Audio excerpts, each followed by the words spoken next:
faut savoir marcher au pas, il faut vraiment bien regarder aux alentours, faire attention à ceux qui sont devant nous surtout.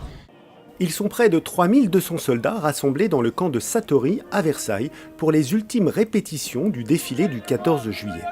Des tirailleurs, des hussards parachutistes, des aviateurs, des marins et des gendarmes.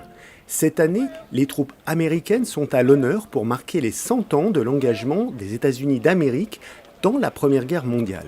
145 militaires provenant de différentes unités défileront devant le président Emmanuel Macron et son invité, le président Donald Trump. À leur tête, 5 militaires en uniforme authentique de la Première Guerre mondiale. C'est vraiment un honneur d'être ici et de commémorer notre histoire avec la France, notre alliance. Nous travaillons ensemble depuis tant d'années. J'ai le privilège de travailler avec les soldats français.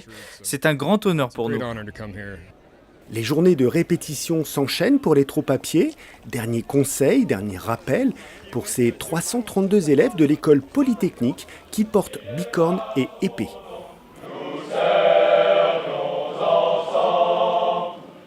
Chaque soldat doit penser à régler ses pas, à conserver ses distances. Exercice rigoureux, particulièrement pour les élèves des écoles qui défilent pour la première fois. De la concentration et un peu d'émotion pour ces élèves infirmières de l'école de santé des armées. Ça se passe bien, c'est quand même une expérience exceptionnelle. On a juste le temps qui n'est pas forcément avec nous tout le temps. Ou pour ceux et celles de l'école de l'air qui forment pilotes et officiers mécaniciens.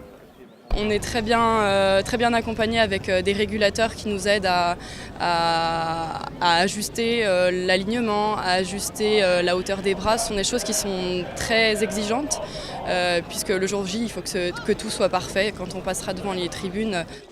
Juste une pause et chacun reprend sa place une dernière fois. Il ne reste plus que quelques heures avant le défilé sur l'avenue des Champs-Élysées devant toutes les autorités, les Parisiens qui viendront les applaudir et leurs familles émues.